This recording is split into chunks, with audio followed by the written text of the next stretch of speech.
Hello, this is Tony Heller from RealClimateScience.com. On this date 90 years ago, the Los Angeles Times reported that the world was suffering from freak weather.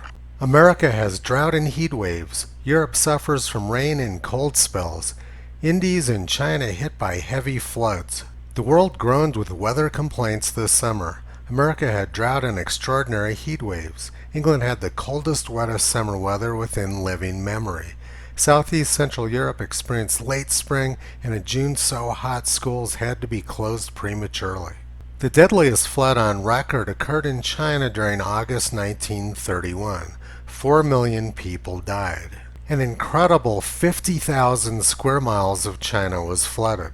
The residents of the flooded area had no chance of survival. Millions of people in China also died from famine in 1931. It was reported in 1931 that China has had 1,800 major famines since the year 108 BC.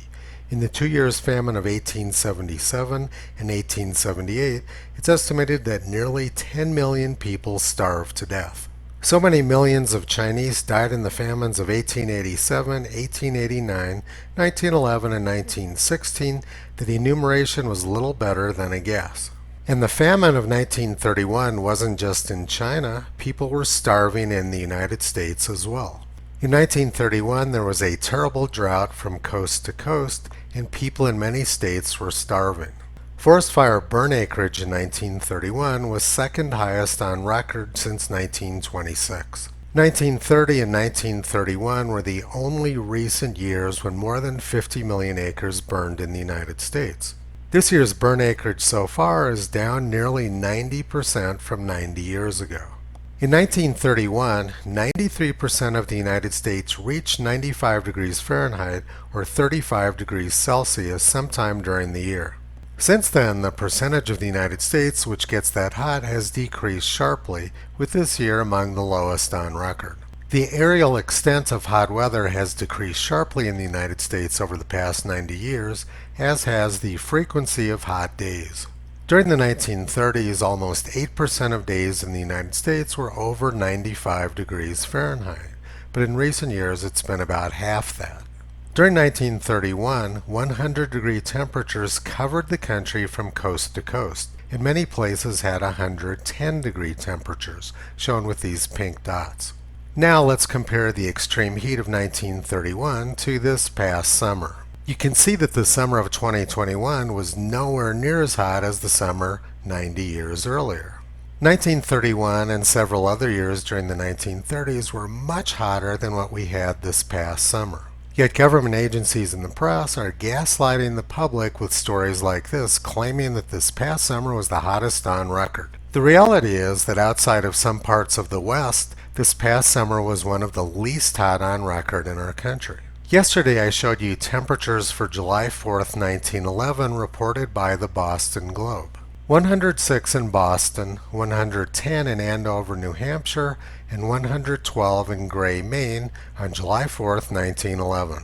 And that same year in 1911, many millions of people died from famine in China. 90 years ago, the Los Angeles Times occasionally told the truth.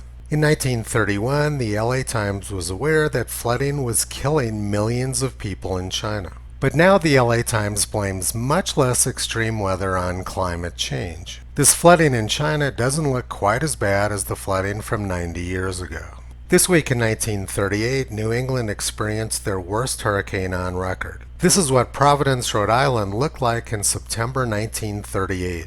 And this week in 1954, New England was hit by their second major hurricane within 12 days. To put that in perspective, New England has not been hit by another major hurricane since Edna struck this week in 1954. A few weeks later in 1954 came the deadliest hurricane in Canada's history, killing more than 100 people in the Toronto area. This is what the Toronto region looked like when Hurricane Hazel came through in October 1954. And this week 95 years ago, Miami was destroyed by a Category 4 hurricane, which was the inflation-adjusted most expensive natural disaster in U.S. history. This is what Miami Beach looked like in September 1926. A few months later came the worst flood in U.S. history along the Mississippi River. And then this month in 1927, St. Louis was largely destroyed by a tornado.